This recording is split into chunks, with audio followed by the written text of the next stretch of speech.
नमस्कार श्रोता बंधु आपण माने शुणुछंती अगणी पॉडकास्ट जहाँकि अनुभव प्रोजेक्ट द्वारा परिचालित होईछि। एही प्रोजेक्ट को रूपरेखा देइछंती doctor R Shridhar Shri Alok Burma. एहार सहयोगी संस्था हैला सामाजिक प्रतिरक्षा सामाजिक न्याय मंत्रालय एवं भारतर सशक्तिकरण सरकार तासह मीडिया फॉर कम्युनिटी फाउंडेशन नुआ दिल्ली। तेबे एहार मूल लक्ष्य हेउछि वृद्धंक निमित्त अर्थात सेमानंकु किपरि सहयोग मिलि पारिबो से संबंध रे समस्त तथ्य जानि पारिबे। ता सहित आपण माने डाक्तरखाना एवं सक्रिय केंद्र वृद्धंक प्रति हेउथुबा अत्याचार एवं गृह परित्यक्त वृद्धंक सहायता पई टोल फ्री हेल्पलाइन नंबर 14567 रे जोगाजोग करि पारिबे। आउ तरे नंबर टी कहि रखुछि 14567 एवं तासह साहाଯ୍ୟର गोटे हाथ आगकु मध्य बढ़ाई पारिबे।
के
কোথা রহি গলা কাল কালকু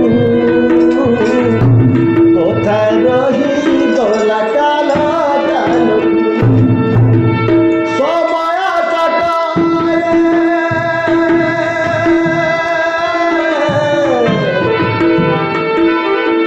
সময় চকারে মনিত বদলে সময় চকারে মনিত বদলে নিজলতা হুয়ে পারা নিজলতা হুয়ে পরা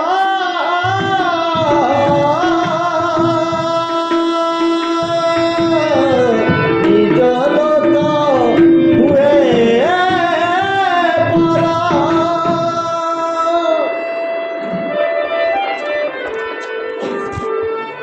नमस्कार श्रोता बंधु आपण माने शुणुछंती अगणी पॉडकास्ट जहाँकि अनुभव प्रोजेक्ट द्वारा परिचालित होईछि। एही प्रोजेक्ट को रूपरेखा देइछंती doctor R Shridhar Shri Alok Burma. एहार सहयोगी संस्था हैला सामाजिक प्रतिरक्षा सामाजिक न्याय मंत्रालय एवं भारतर सशक्तिकरण सरकार तासह मीडिया फॉर कम्युनिटी फाउंडेशन नुआ दिल्ली। तेबे एहार मूल लक्ष्य हेउछि वृद्धंक निमित्त अर्थात सेमानंकु किपरि सहयोग मिलि परिबो से संबंधरे समस्त तथ्य जानि परिबे। ता सहित आपण माने डाक्तरखाना एवं सक्रिय केन्द्र वृद्धांक प्रति हेउथुबा अत्याचार एवं गृह परित्यक्त वृद्धांक सहायता पई टोल फ्री हेल्पलाइन नंबर 14567 रे जोगाजोग करि परिबे। आउतरे नंबर टी कहि रखुछि 14567 एवं ता सह साहाଯ୍ୟର गोटे हाथ आगकु मध्य बढ़ाई पारिबे।